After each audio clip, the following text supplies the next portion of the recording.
Last week I uploaded a video where we go over our old account that we abandoned around 300 days ago to start a restart project. And it seems like majority of you guys want me to go back to that account and revive it. And of course that's exactly what I'm going to do because, well, I make videos for you. So the first thing that I needed to do is to find a kingdom that is somewhat competitive, but also willing to accept my account. And I'm gonna be honest, even though I knew that account wasn't gonna accept it, I applied to a few stupid kingdoms, such as 1903. I mean, these guys have 1 trillion KP in the alliance, but you know what they say, if the girl is too beautiful, if she's out of your league, aren't you gonna shoot your shot because of that? I don't think so. I think you miss every shot that you don't take. So I shoot my shot, but of course, as expected, it didn't work. And after going through a bunch of kingdom ads in Rise of Kingdoms official Discord, and also the in-game recruitment plaza, I realized that our account doesn't fit any of these kingdoms. So instead of wasting my time by sending messages to a bunch of people, I decided to make a new post in the Looking for KD channel. And thankfully, after some time, I got a few messages from really good kingdoms that fits exactly what we are looking for. An A or B seed, relaxed, drama-free kingdom where I can migrate and peacefully recover my account, at least try to recover it during the off-season, and hopefully prove our worth during the KVK with the help of our credit card. And unfortunately, I had to have a little chat with my credit card way sooner than I expected, because I didn't have sufficient number of passport pages. Normally, I would only buy the $5 and the $10 version of the New World bundle because it gives the best value for money when it comes to number of passport pages, but this time I needed a lot more and I didn't know how much I needed to spend, so I was a little bit scared, but that's what I had to do. And thankfully, right now we also do have Road to Greatness events, so those purchases not all wasted. After spending enough money for my wife to file a divorce in day 1, I just knew that I'll get bankrupt while trying to recover this account. But for content, it's worth it. After getting enough passports, it was time to move our new destination. Kingdom 2654. Spartans! What is your profession? What's going on, my beautiful governors? Welcome to the first video of account revival series. In this series, we are going to try to revive our account that we have not played for a year. And of course, the first thing when I joined to my new kingdom, my new alliance, was clearing the hospital. As you can see, our power is now, instead of 55, it's 58.5 million. And since we only have like couple 100k troops, the first thing I did was asking for the Duke title and start training some tier 4 units. Now, I'll explain why I'm training tier 4s. But first, let's go over the commander pairings that we are going to do on our next KVK in this account, the first KVK that we are going to play with our dead account, which marches we are going to use. Now, regarding infantry, as you can see, we do have a pretty nice gear, so we are covered for our 1 infantry march, and it's going to be Scipio paired with Liu Che. This is such a great, this is an amazing march. Yes, William Wallace Liu Che on my restart account was getting insane reports, but Scipio Liu Che is also a tried and true march. The only thing is, since Liu Che is 5531, I'm not going to use my swap chance on Liu Che, because the thing that we don't know is some of you guys told me that for Season of Conquest accounts, the swap chance is only 1, but for newer accounts coming into Season of Conquest, for them the swap chance is 2. And since I don't have any insider information, we need to plan for 2 different scenarios. Number 1, if we only have 1 swap. Number 2, if we get 2 swap chances. For the worst case scenario, I'm gonna go over the possible pairings if we only get 1 swap. And since Liu Che is 5531, and I think we need around like 400 sculptures to get him expertise, and we already have 319, I'm not gonna use my swap chance on Liu Che. We will expertise him with the sculptures that we have until our next KVK. So Scipio Liu Che is going to be our first march. As I said, gear is pretty good. The second march is going to be, now this depends on the number of blueprints and materials that we can collect until the next KVK. We will either going to use 2 cavalry marches or 1. Now for 1 cavalry march, as you can see, our gear again is pretty good. Yes, we are missing some iconics and iconic levels, but we can work on them slowly until our next KVK. The point here is that we do have best in slot items when it comes to cavalry equipment. So for 1 march only, I will probably use Ho Cubing paired with John. It will either be QB John or Nevsky John, depending on the scenario. Nevsky John is more tanky, QB John deals more damage. So the idea behind is that if you are winning the field fight, then you most likely prefer to have more damage. But if the fight is equal, or if you're losing, then tankiness is going to help you quite a bit. Now, if we decide to go for 2 cavalry marches, this is our gear on Alexander Nevsky. Yes, we do have some accessories and legendaries, but this is obviously not the best gear. So that's why I said it depends on the number of blueprints and materials that we can get.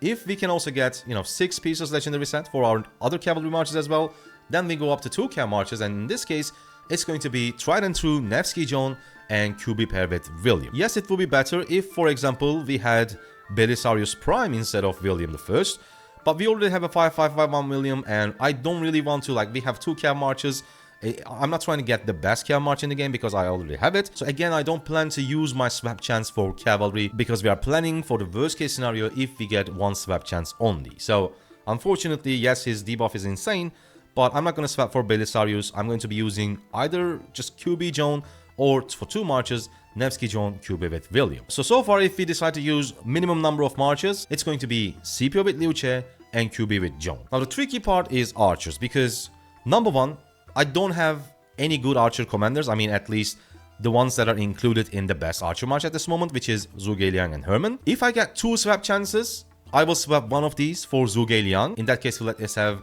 1 great archer commander expertise. And what I can do with Hermann Prime is that I think Hermann Prime 5551 is really good. So even if we only get 1 swap chance, using it on Zhuge Liang and then getting Hermann with regular sculptures to 5551 is not a bad plan. But also, another problem with archers is that the gear on them is super weak. The reason why it's super weak is because when it comes to epics, I think archers has the best equipment. But these 2 pieces that I crafted more than a year ago, they are not meta anymore, right? Because there are better alternatives. If you don't know what that is, you go for KVK weapon and KVK helm, then you go for leadership boots and leadership legs. And for chest piece, you don't go for Dragon's Plate, which is the set chest. You actually go ahead and craft the Milky Way. It gives archer health 12%, amazing. And also for glows, this time we go up to 3 leadership pieces and we craft gauntlets of the glorious goddess. If you haven't watched Bilex, I can never pronounce this guy's name, but if you haven't watched this video, go check it out. So trades wise, mathematically, it is very similar to 2-2 set, which is 2 set pieces, 2 KVK pieces and leadership legs and boots. But this configuration is just way more tanky. So based on his calculations, it is 12% tankier. And the problem with archer marches is of course the tankiness, and they also get targeted super fast. So they are squishy already, and on top of that, they get instantly targeted.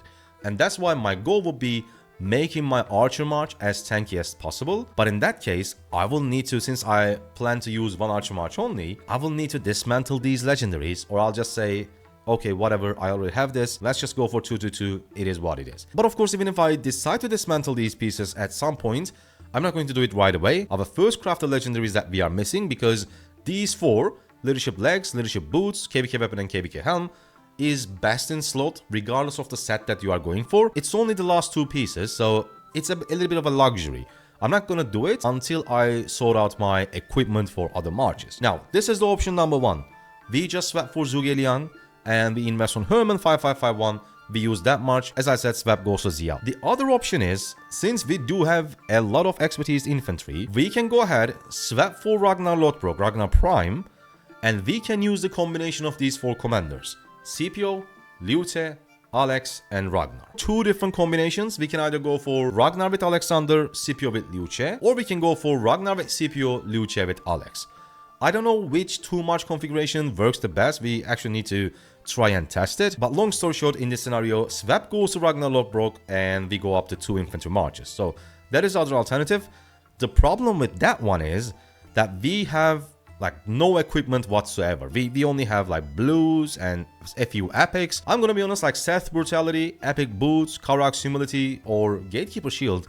These are superb items, like really good, but ideally you of course want 6 pieces legendary, and I don't know how good of a plan is that without getting an archer march and going for 2 infantry marches. So that's something that we still need to decide, but if we get 2 swap chances, then that's perfect. My plan is set. I'm gonna spend sculptures on Hermann Prime, get him to 5551, I will swap for ZL, so we will have ZL Hermann, love invested, it's okay. For the other swap, I'm gonna go for Ragnar Prime, so that I can have 2 infantry marches, 2 cavalry marches, and 1 low investment archer march. And in the meantime, if I cannot get the archer equipment to a decent level, I can basically just bench that march. Because without having the proper gear, I don't think there is a point of throwing an extra march to the field. Now, if we go back to training and take a look at our troop count, as you can see, we have very low amount of archers, low amount of infantry, and okay amount of cavalry. So first, we need sufficient amount of tier 4s and tier 5s for all 3 troop types, because even if we don't, let's say, invest on an archer march yet, we will still need them to like reinforce rallies and such. But of course, the problem is we don't have unlimited resources, we don't have unlimited speed ups, so we need to distribute those speed ups and resources pretty evenly between all the marches. And that's why I said I'm kind of hesitant to go up to 2 cav marches, because then I will need to train a lot of cavalry, and I don't want to because I'm missing the infantry and archers as well. So my short-term goal for training is to have 300,000 tier 4 units for each 3 troop types, and also 300,000 tier 5 units. In this case, if I want to, I can play with pure tier 5 for a while, and maybe later on in the KVK, when we are out of resources or go low on resources, we can mix the tier 4s and tier 5s, and in the end I can just use pure tier 4s to be able to heal my hospital with minimum number of resources. So there are a lot of things to do, there are a lot of things to decide, but I guess that's going to be the beauty of the series. I see you on the next one. Thank you for watching, and subscribe for more Rise of Kingdoms videos. Goodbye.